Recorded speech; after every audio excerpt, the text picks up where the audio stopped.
Welcome to this exciting session, delivering affordable clean cooking and energy access to all. My name is Jane Lumumba, the Africa Director at the Climate Champions team, and I'll be your moderator for this session. And very happy to have this distinguished panel here with us to discuss clean cooking. Thank God it's after lunch, so we don't have to fantasize food, and looking forward to a very engaging conversation. Now, before I introduce my panelists, I want to take us down back to memory lane, back to COP28 in Dubai, when clean cooking got its moment. It got spotlighted, and we had a lot of very interesting conversations.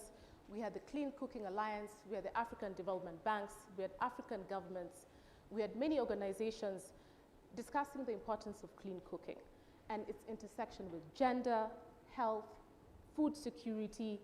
I mean, it really got spotlighted. And we saw at that time the president of the African Development Bank recognize that we need to unlock serious funding, 4 billion, in order to ensure that 250 million women get access to clean cooking. Now, fast forward, just about a week and a half ago, we were in Paris, for those of us who were in Paris, for the first inaugural landmark IEA Summit on Clean Cooking on Africa. And that brought together a number of governments, a number of non-state actors, and it was really a pivotal moment for the clean cooking ecosystem. And for those of us who work in the clean cooking ecosystem, we're very excited at some of the outcomes, and we hope that those outcomes do lead to something. For example, we saw 2.2 billion committed to clean cooking. We saw over 100 organizations pledge and endorse the principles of responsible carbon finance in clean cooking. We know that carbon finance is particularly very crucial in transforming access to clean cooking fuels and equipment, and fills a significant funding gap. So with that being said, let me go through some statistics for us to really understand the issues that pertain to clean cooking and energy access. Now, around 2.3 billion people today lack access to clean cooking facilities, relying on biomass, kerosene, coal as their primary cooking fuel. And the situation is particularly acute in developing Asia, where 1.2 billion people still lack access to clean cooking facilities. And then when we come to Africa, that number is actually increasing, where we're now at around 990 million people, with people who have no access to clean cooking. And I might add that also 630 million people do not have access to energy. So it's a double-edged sword, right? And we have this fantastic panel here today to share with us the experiences, share with us best practices, and to unlock and to discuss how do we really accelerate the clean cooking transition. So without much further ado, I will introduce my panel. And after introductions panel, we will have opening remarks by each of you. And I'll ask a simple question, and I hope that we can spend 2 minutes on addressing that question. So right next to me, we have Mr. Rashid Abdallah, the Executive Director of the Africa Energy Commission, a specialized agency of the African Union. Thank you very much for joining us this afternoon. And right next to Mr. Abdallah, we have Dadan Kusdiana, Secretary General of the Energy and Mineral Resources from Indonesia. Welcome to Nairobi. Then we have Madam Rina Suri, who is the Executive Director of the India Smart Grid Forum. Thank you for joining us. And then we have Mr. Sariar Diop, I hope I pronounced that right, who will be speaking in French with us. So please have your translators ready. And he's the Director General, Energy Efficiency Agency from Senegal. And then we do have Anne Wambugu, who is the Head of Electrification and Electricity Access, UNESCO Chair for Strathmore University.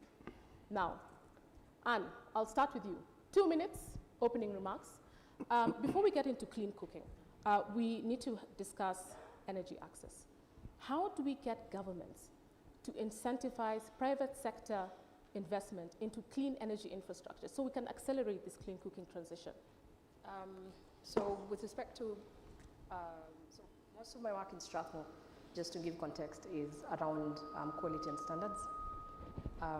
And part of that work is to try and see how households adopt, electricity systems. And one of the biggest challenges is normally, let's say, there's a gap between policy, what policies that we have on paper and what ends up being implemented. So with respect to how we get governments to incentivize financing, it's a bit of a tough ask, especially during, if, let me say, we have a situation of austerity, right? Because right now, it's governments are tightening, the government of Kenya especially is tightening its belts. So I'd say the best way to do it is tax incentives, but that caveat is there, that where belts are being tightened, that's a very big question on how else financing can be done. So open-ended question, right? Yeah, I hope that vaguely answers it. Thank you very much. Thank you for staying in time. Rina, I'll come to you, ladies first. I'll come to you because we had an interesting conversation on the context of India. Same question, how do we get governments to incentivize on clean energy infrastructure?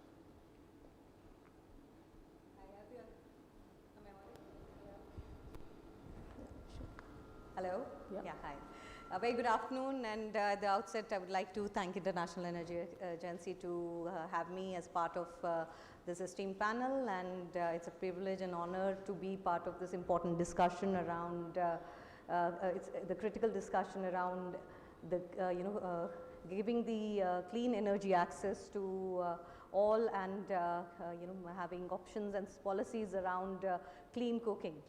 So in India, the pursuit towards clean energy has been multifaceted and a very challenging journey, and largely due to the vast area that we cover, and a lot of other challenges like pollution and population and diversity. So what Indian government has done, we have they have launched multiple projects, not only to bring clean cooking options for India, but also there have been initiatives to have the electricity access to all. So in India, I'm very proudly able to share that we have given access to almost 99.9% households in India, and through a program by the government of India called Saubhagya. And with that, we were able to electrify 28 million households in a record time of 17 months, and which is a revolution or revolutionary in terms of the creation of a history in terms of electrification. And in terms of having the policies and initiatives for greening, we have introduced clean energy, gas. Clean gas initiatives have been done, and also subsidies around LPG, providing cylinders to all households in rural households in India have been done. So there are multiple initiatives I would like to talk about in detail, as we get a chance to do that. Yeah, over to you. Okay, thank you very much. We're hearing tax incentives, we're hearing subsidies, we're hearing 90 to 99% connected to the grid. Monsieur Diop, over to you. What is the situation in Senegal, and how can you share from your perspective, what can governments do to unlock, to support a private sector investment in clean energy? Thank you, Madam Moderator. It's a great pleasure and to permit me to do my speech in French as head of delegation of Senegal, speaking French country. Voilà. Donc, je voudrais I'd like tout d'abord first of all l'Agence internationale pour l'énergie et le gouvernement International Energy Agency and the government of Kenya for organizing this important event here in Africa for the first time. This said, I think that Kenyan authorities are more and more dealing with issues of policy and energy across the continent and generally across the world. And I think that maybe the next edition of this conference be held in Dakar, in West Africa, in a Francophone country. So I'd like to talk a little bit about the issue of access to electricity in Senegal and maybe in Africa generally. At the moment, universal access is around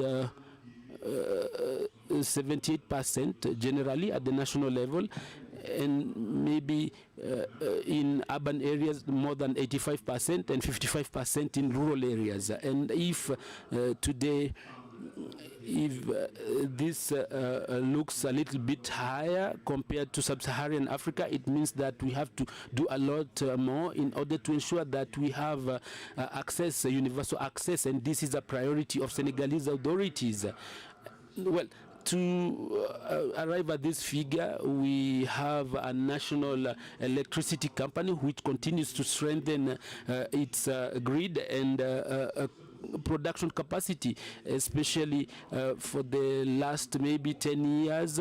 We have increased the energy mixed in our country. When it comes to electricity mixed in Senegal, we have 30% which is coming from renewable energy, and we would like to have maybe around 80% of renewable energy representing our production. And there is also the Rural Electrification Agency in Senegal, which is working in rural areas by coming up with mini grids and also individual or isolated solar systems. And there is also a regulation system. We have a regulation commission which decides on pricing of electricity in Senegal. And you have to also know that electricity is subsidized, even if the price is a little bit high, but we are making efforts to deal with this. And next to all this, we are working on what we call equitable partnership for energy transition, which would like to realize the objective of doubling or maybe tripling renewable sources of energy, and also doubling our efforts in terms of efficiency, energy efficiency. And this is all to ensure that we have access to for clean cooking. And when it comes to this, you have to know that the coverage at the moment is around 30% for clean and cooking energy.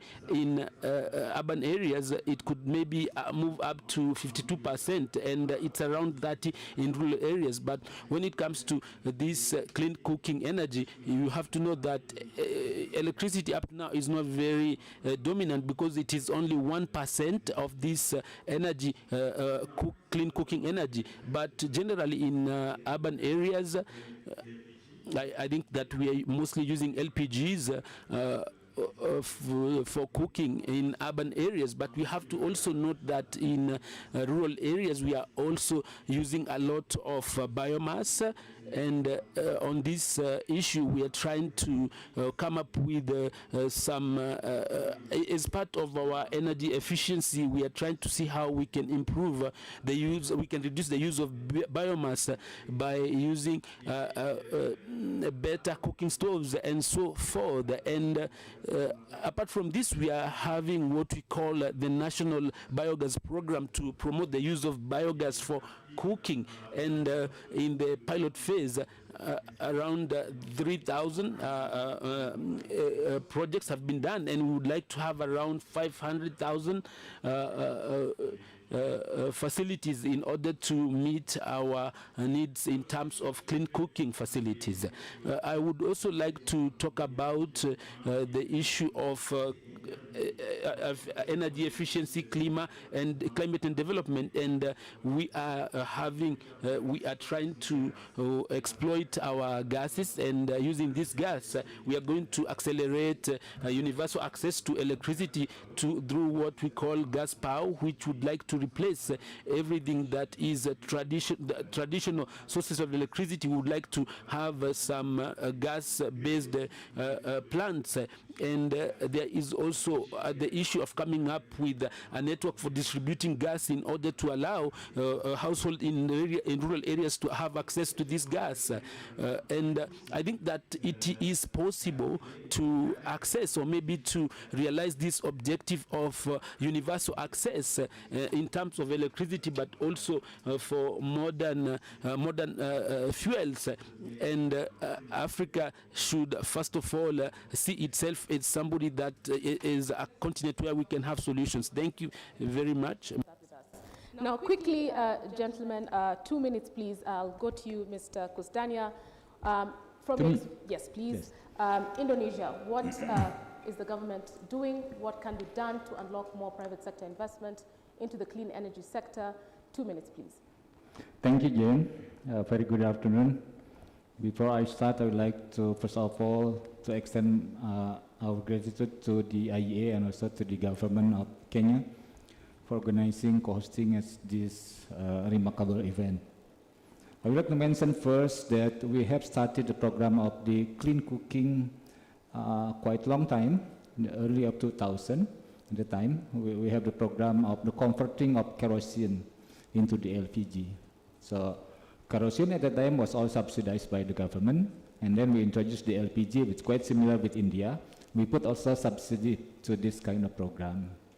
The issue at the time, and I think the issue up to now also, this is the affordability.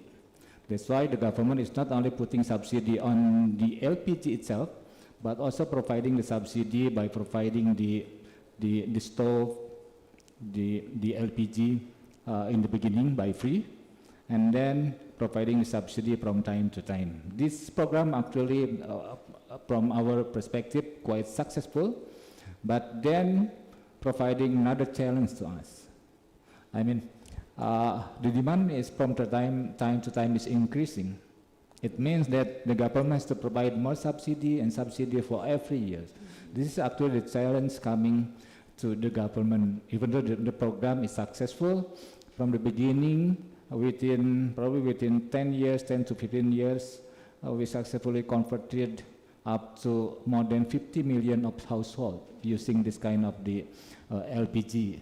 And the other issue for Indonesia, the LPG itself is imported. So we have two types of challenges. Now, as Indonesia is producing more and more natural gas, the government then providing the incentive to the private, to the state-owned enterprise, to develop the gas network, as mentioned also by my colleague from Senegal.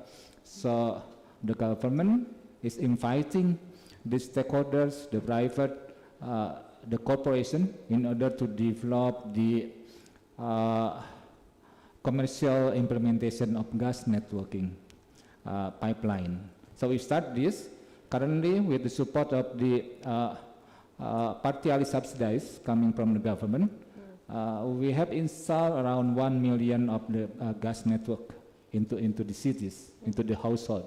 So we start that part, and now this program is becoming large and large. We provide the partial subsidy in the beginning in terms of the installation, for example.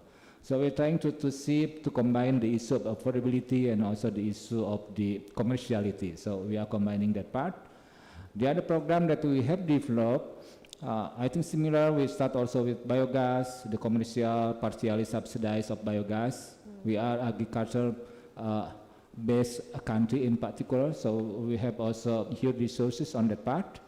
And now we are introducing also, since Indonesia actually is oversupply in terms of electricity on the grid. Yeah. So we are introducing also the program of putting the induction stove into the household. So by this, I think we will reduce the import of the LPG. We can also reduce the emission reduction by having this kind of the conversion. We can save the emission by 40 to 50%. But the issue again is the affordability, because the current customer is the subsidized customer. So we have to move to the other part, which is again being subsidized. So the issue is in combination between affordability and the commerciality. So I will touch on that and part also later on. Thank you, Jane. Thank you very much. Thank you very much. Subsidy, subsidy, subsidy. Okay. Now, my brother from the African Union, with 630 million people lacking access to energy, what can our governments do to support the private sector, to help unlock that private sector finance for clean energy infrastructure? Okay, thank you very much. And really, it's good that this session come after lunch. And we are eating very healthy food. But imagine there are some mother died because they tried to provide food to their children. So this clean cooking cost us in Africa almost 500,000 of premature death every year. For that reason, I think it's a good that this session come after lunch to see how this problem is deep and huge and they need to tackle. Coming back to in terms of Africa, and I think the African Union, I think, put this clean cooking is higher in the political agenda, and this reflected very well in the SDG and also the Agenda 2063. And I think they reiterated very well in the Nairobi Declaration on Climate Change and Call of Action, where the clean cooking is very important element in that declaration. And the African leaders, I think they committed to at least to enact policies that enabling for private sector. They also committed to open the sectors, the climate change sectors, including the clean cooking, so for private sector to invest. And if you look at what African Union doing, I think this is more important.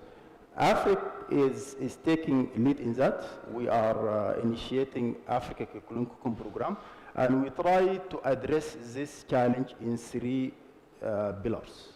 First of all, we believe that this clean cooking, they need like willingness, political commitment. And for that reason, the first pillar now we put it in our agenda, it's awareness creation, capacity building, and also advocacy. And part of this pillar, I think we try to bring this issue of clean cooking in the higher level in the political agenda of the African Union. And currently now we are developing a new publication about sustainable clean cooking in Africa. And this, I think this publication now open to the public consultation. We plan to launch this publication in the African Union Summit, in the front of the head of state, to bring this problem in the front of them. And I think our leader is very committed, but of course, advocacy is needed, awareness creation is needed. The other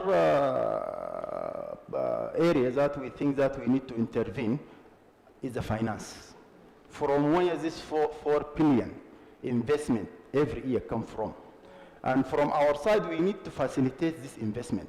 We are trying to, with the other partner, to establish a clean cooking facility where we can channel all the funds that directed to the clean cooking, and we open this facility to our member state to tap in so that they can advance their effort to advance this clean cooking.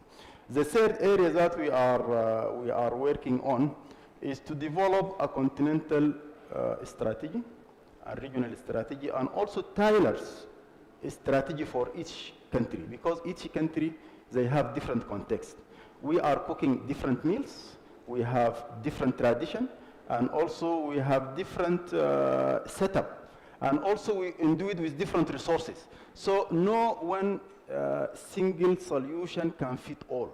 So we need to have a tailored solution for all 55 African countries.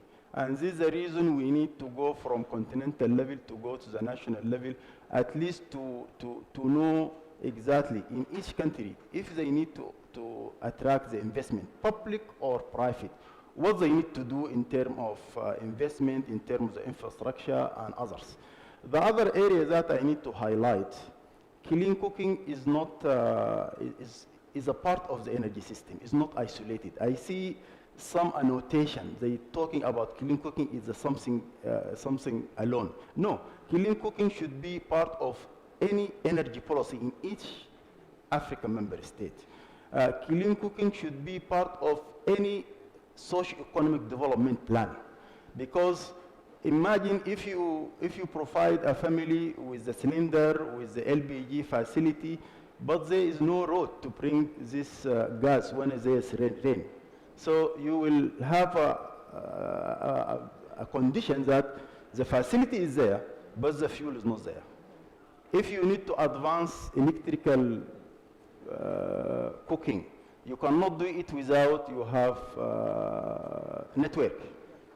So we need to say that clean cooking should be part of all socio-economic development or energy planning.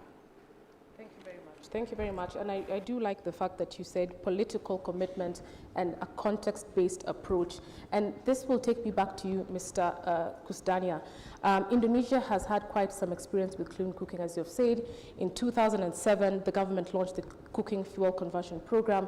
And in 2022, the WHO indicated up to 80% of Indonesia's population has access to clean fuels. And that's an impressive achievement, considering the population of Indonesia, which is approximately 270 million people. Now, with that experience, what has been the policy approaches that Indonesia has considered and has put in place to scale up affordable, high-quality clean cooking technologies in order for those types of results? Thank you.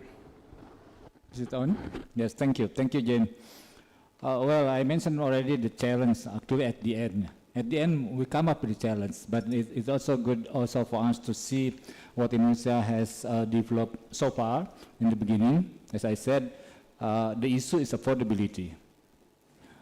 We start with the implementation that, because in the beginning that kerosene has been subsidized also by government, so it was not so difficult for us to do the transition from the kerosene to LPG. We start with of course, with both in, we try to increase also the production of LPG domestically, but from time to time, 70 to 75% of our LPG now is being imported. So this is also another challenge in terms of the energy. What we do in the beginning, we provide all of the equipment that need by the household by free. So we were circulating something like 50 or even more million of the equipments to all of the household from the very western part of our island in Sumatra and going also to eastern part of the country. So actually this is huge. We do step by step. So we start actually in Java, because Java is very easy in terms of access, infrastructure. So we use the state-owned company. So it is not done directly by the government, but we engage with the state-owned company. We made the clear regulation, so actually it's done by the government regulation. So I think the first is very important to have is the clear regulation, follow with the clear who is actually the beneficiaries. But even though this is also challenge from time to time to us also to provide the limitation in terms of the volume, in terms of the people. Yeah, this is also again becoming issue so far. But I think the first is the regulation. The second is the clear incentives, because it doesn't work without the incentives. Because what we do is to provide the energy in which the affordability is less. They need this kind of energy, but they don't afford at the commercial price. So we are providing that part from time to time. We work together with others. So actually the subsidy of LPG now is going not only to the household, but it also going to the farmer for the water pumping, for example. So we are converting the engine, use the LPG, and then this also to improve the productivity of the farmers. We're providing also to the fisheries for them. So I think there are three main parts that currently being provided by the government to the subsidized LPG. So, of course, during the preparation, it is not only under the Ministry of Energy. We work with other ministries in particular. We work also in particular in terms of budget. We have to have the approval from the legislative. So this is annual activities that are being done from time to time. But then, since the household has enjoyed this clean, easy, affordable LPG, so to somehow I think the government then it's not really get in trap, but I don't know the exact word on this part, but we have to continue this until we have the alternatives. What we do is then we are offering to the household to diversify the energy use for in the kitchen, for example, as I said, for induction stove. So we are introducing this. We are also introducing the use of rice cooker to the remote people, but they need the access of electricity. So in combination of providing the access into electricity, we are also providing the clean cooking through the program of the rice cooker, for example, because this is not only for rice cooker, but can also be used for other functions. So I think that's the story of Indonesian. So far in this, what I would like to say is that, of course, subsidy is important to start the implementation, but I think we have to be very careful also at the being prepared with other alternative solution once this program becoming too big to be handled by the budget. So clear regulations, clear incentives, and diversifying this clean cooking mix. Thank you very much. Now, back to you, Rashid. You mentioned the report that you are launching at the AU Summit, and I know it's open for public consultation, but as that report is being finalized, what is the report informing African governments, informing non-state actors, informing the ecosystem about how we can scale affordable clean cooking solutions to meet our targets? You mentioned Agenda 2063, you mentioned the SDGs. What should be in place from a policy perspective to allow African countries in their differentiated context to scale? Okay, thank you very much. And I think, as I mentioned, there is no one solution can fit all African countries. But actually, there are some approach that we need to follow. The first approach, we need to adopt policy that I think accept wide range of the fuel, increase the basket of the fuel that offer. So Africa, it is rich in terms of renewable energy sources and non-renewable energy sources. So according to the Africa position on energy access and energy transition, that position is come from Minister of Energy, and clearly mentioned that Africa needs to use all the resources available in the continent, being renewable energy and non-renewable energy. Natural gas, we see that in the last 10 years, 40% of the new discovery of natural gas globally, it is in Africa, in Senegal, in Tanzania, in Mauritania. So we need to use this natural gas as a transition fuel for clean cooking. And we need to use LPG. Renewable energy, they give us very good opportunity, considering that the cost of renewable energy is decreasing. There are some advantage with the new technology in centralized and decentralized grid. There are some storage facility. So in terms of renewable or non-renewable, still Africa, they have a good opportunity to have a different fuel for different community, for different country. The other area also, we need to enact a policy that promote local manufacturing for clean cooking facility, because this not only decreasing the cost of the clean cooking facility, but also creating jobs, contribute in socio-economic development, and also make this clean cooking facility more reliable. Because now, right now, I see now we are depending on imported facility, imported fuel. Sometimes that one, it is not sustainable. The other area, I think we need to have this collaboration approach between decision maker, between community, between technology provider. As I mentioned, we are cooking different meals, and we need different fuel, we need different technology. And this really to consider the local context of the community. So in Kenya, we're cooking ugali. In Ethiopia, we're cooking, what's his name? Anjera. In West Africa, we're cooking fufu.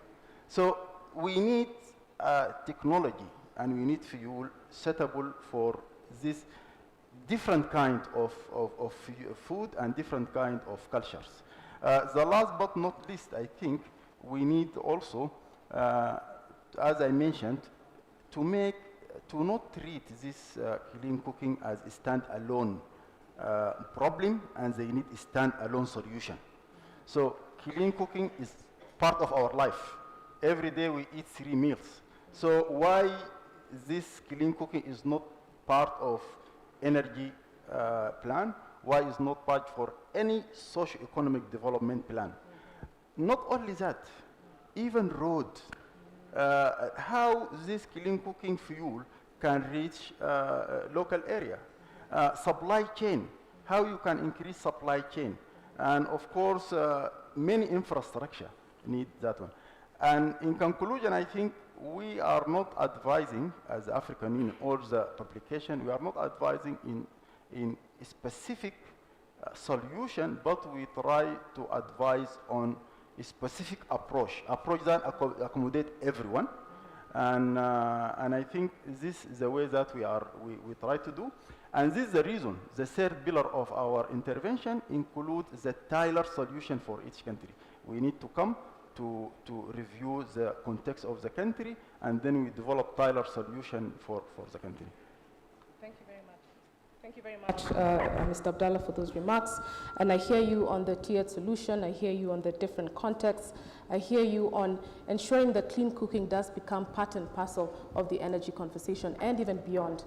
And you know, we've spoken about the policies that need to be in place, the policies that are already in place to ensure that this acceleration is hastened. Now, this requires finances, and we saw 2 weeks ago, or rather 1.5 weeks ago, a commitment of 2.2 billion for clean cooking in Africa at the IEA summit. Is that enough? Do we need more? And bringing in this element of socio-economic development as well, and linking that to the finance that is been committed or has already been disbursed in many forms. Mr. Diop, I'd like to bring you in here. And from your perspective as the Director of Energy Efficiency, what are some of the energy services which lack access or rather hinder socio-economic development objectives? Oui, merci beaucoup.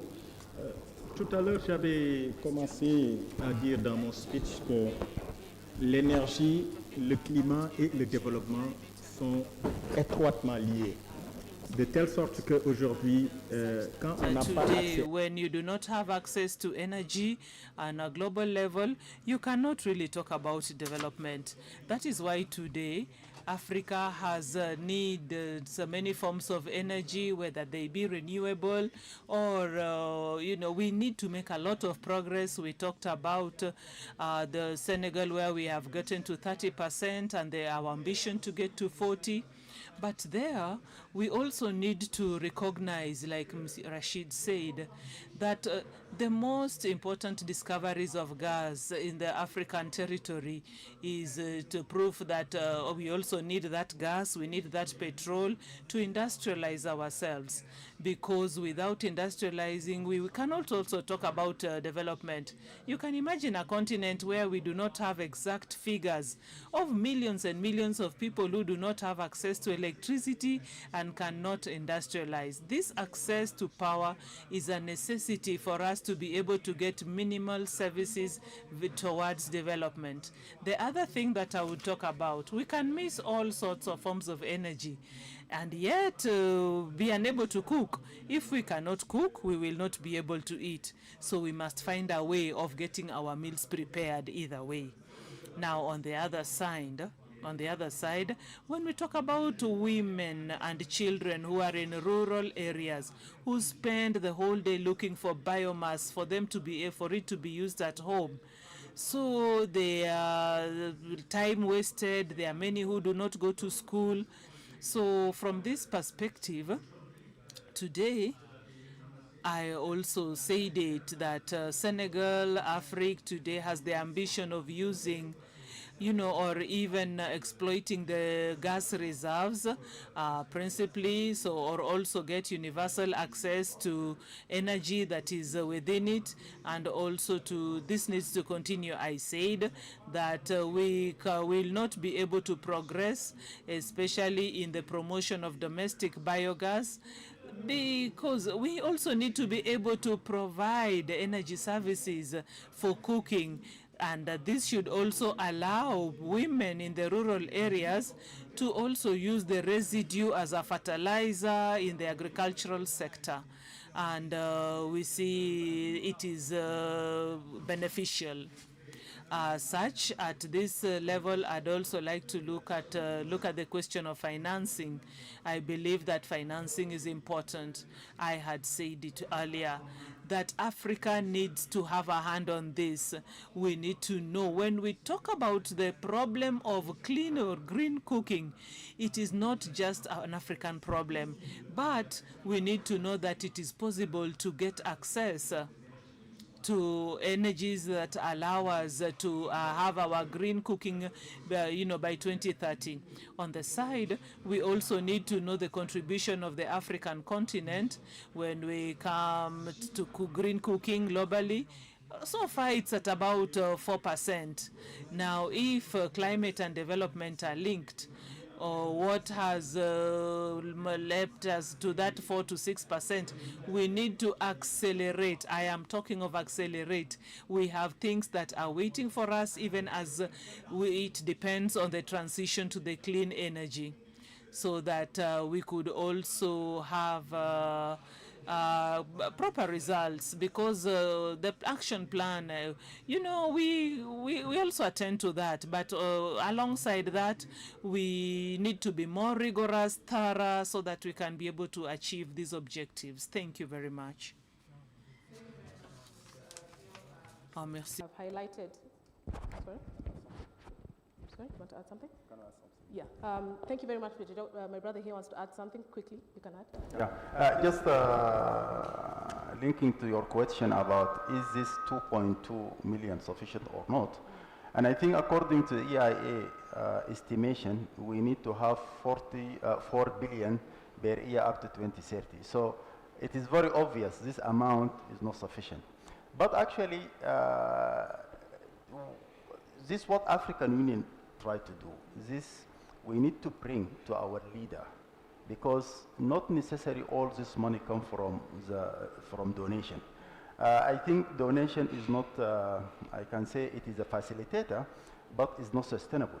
We need really to raise internal money. African Development Bank put something in the table. We need to go to make this clean cooking an economic activity in the markets, a profitable activity. And then if there are any policy need to attract the affordability, governments should do it. If there are any policy that to attract the investment, government will do it. So we need to work on the political side, and this is the reason we need to have this launch of this booklet in the head of state level, so that we can aware creation, and will not end in that. We are going to do meeting with the minister. We are not going to meet with the president. We are going to do activity. We are bringing to the local level. We need to attract the local private sector. We need to bring the local banks, so that everyone he can just share or at least participate with his role. Thank you very much for complementing Mr. Diop's remarks. Climate action is a development imperative, and I'm happy you talked about industrialization.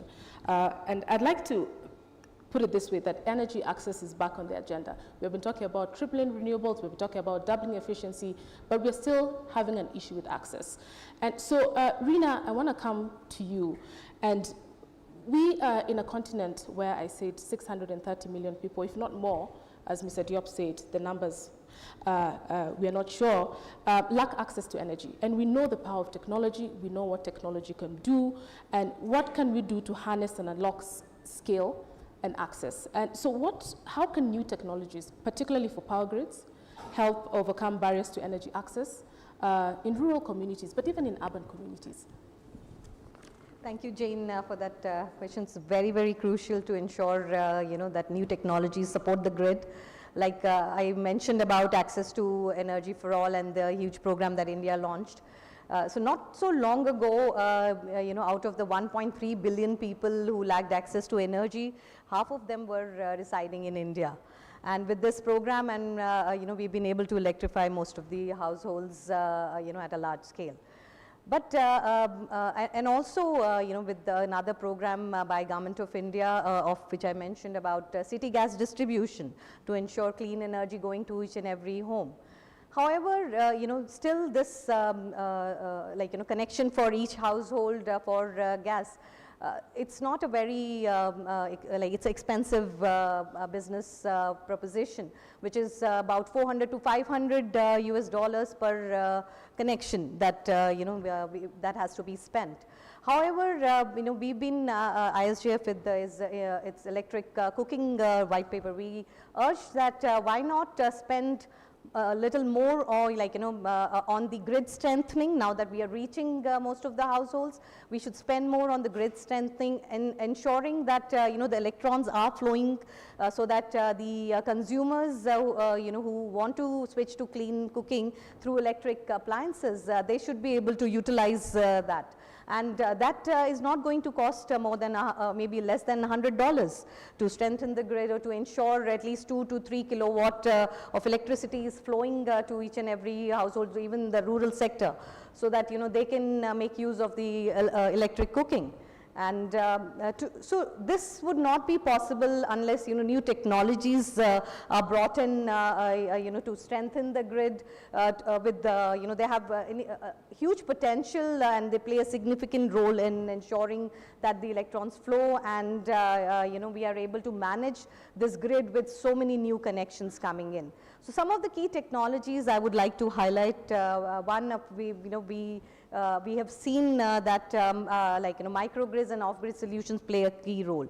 So not only that ensuring that the grid reaches them, but to have energy generation within the community, so which can provide reliable electricity to the remote and rural areas where extending the main grid would be difficult. And one of the examples I would like to cite where one of the states in India, they integrated they brought in through the Renewable Energy Development Agency and have developed about over 1,500 solar microgrids since 2010 in remote tribal areas in India, and are impacting almost 50,000 households, ensuring the reliability of energy with this technology. Also, smart metering and grid management technologies are going to play a key role here. Advanced metering infrastructure and smart grid technologies, they ensure that the precise monitoring and management of the electricity usage is done, so that our utilities are equipped to forecast and be able to manage the demand that is going to be generated. And with the real-time data coming in through the smart meter and helping the utilities to detect detect and address issues such as power theft, outages, and inefficiencies. So this we are really looking forward to, and the Indian government has already launched a program to have 250 million smart meters in India by 2025. And energy storage solution also we are really advocating to such as batteries, which are going to play a crucial role in stabilizing the power supply by storing excess energy generated during peak time, and releasing it during the periods of high demand and or low production time. So one of the examples I would like to cite again in one of the states in Kerala, where the battery energy management systems was deployed, and it's impacting almost close to 10,000 households to ensure power availability during night time, or during the cloudy days when we don't have renewable coming in, but we have the stored energy to be able to utilize in the intermittency times stuff. And storage solutions also enhance grid resilience, not only provide power backup, but also support emergency power needs. And we should exploit the potential of the retired batteries. That is also something we are looking at, second life batteries from electric vehicles, or for building the battery energy storage system for the rural communities, which can be a more affordable solution for them. And lastly, I would like to mention about the mobile and digital payment systems that we have a huge network of already, and this not only facilitates easy and secure transactions for the electric services. Some of the things like smart metering, when I said we have in the rural areas, we are putting prepaid metering. So this will also enable the consumer to pay for electricity based on usage, avoiding the burden of the family, and using the digital payment systems that we are incorporating. And this makes energy services more accessible and affordable for the rural households, and it also will improve their payment compliance and ensuring reduction of utility revenue losses. So in conclusion, I would say that new technologies for power grids are instrumental, and in bridging the energy excess gap in particularly rural communities. And by leveraging these technologies, we can create a resilient, efficient, and sustainable energy solutions, and also bring electricity to households, and bring clean energy solutions, cooking solutions also through this. So thank you. Thank you very much, Rina. Now, thank you for sharing the array of technologies and options that exist that India has put in place to ensure that access is hastened, and that the population has access to clean fuels. Now, we have talked policy, we have talked finance. We know that it's not enough. We have talked technology. So, Anne, if I come to you, help us understand how all this put together. How can various programs, particularly around behavior change, right? All this can be in place, but if I still want to cook my meal because it will taste a certain way with wood, how do behavior change campaigns help drive the adoption of the technologies that Rina mentioned, and what other complementary measures to ensure that when a new technology comes in place, when a new cooking fuel is put in the market, they are successful and they are adopted? Yeah. So we did a study where we piloted 100 electric pressure cookers in communities in Western Kenya. And the most challenging thing was actually, number one, there was the taste question. And number two, there was, because the men were in charge of like the affordability component, which is it's the man who's deciding whether the appliance is being bought or not. Some of them, their husbands told them, you're not buying that. And interestingly, we had subsidized their pressure cookers completely. So it wasn't that much expensive. So we were quite puzzled when some of the men refused to actually adopt their cookers. So number one, gender sensitization. So if you're to do any behavioral campaign and the appliances are used by women, whether it's an electric pressure cooker or it's a washing machine, gender sensitization, you need to have buy-in from the men, given that most of the financing or the purchasing of the products will come from the men. The other thing that we've worked on is looking at long-term adoption of electric appliances. And on that front, because people will adopt for as long as they can afford it, right? And then beyond affordability, durability of the appliances is a very important component. So think about the amount of money that a household will spend on an electric pressure cooker relative to their income. They will likely not be able to afford to buy a pressure cooker every, let's say, couple of months. So it's important that durability and the quality of the appliances that are being sold to households in rural communities don't impoverish them, but end up actually being, long-lasting. So gender sensitization, and I'd say durability. And the durability needs to be communicated. So one of the biggest problems that there is how do you communicate, let me say, technical metrics like this thing will last for 10 years to a household. You can write it will last 10 years, but then someone else will actually copy that label and create another fake one, and then it will just be saying the same thing. So how do you communicate while protecting yourself from bad actors is a very important question on that front. Thank you very much. Thank you very much. Rina, I saw you nodding your head. Do you want to share something around behavior campaigns and how can we ensure that we campaign properly, that we raise awareness in a way that we see adoption, and perhaps maybe the experience of India as well? No, definitely. Thank you so much for coming back to me, because there's one program I wanted to highlight, and some of the success factors I wanted to highlight, which really worked, and maybe it'll be a great use case for other countries to also ensure, all those factors are taken care of while planning new initiatives in their country.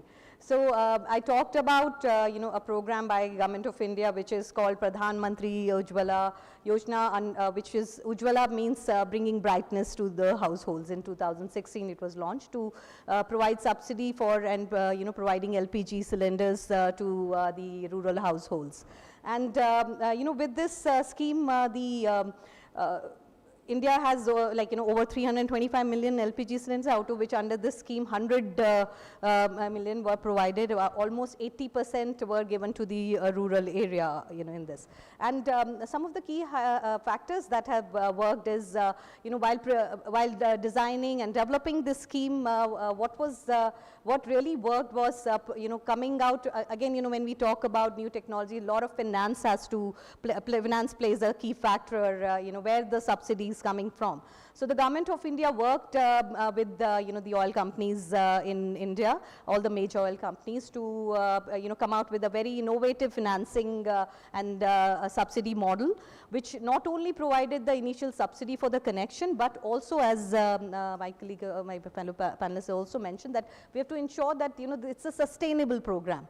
So they continued the subsidy by giving even subsidy for the refill of the cylinder. So that this practice and this behavioral change can also be brought in.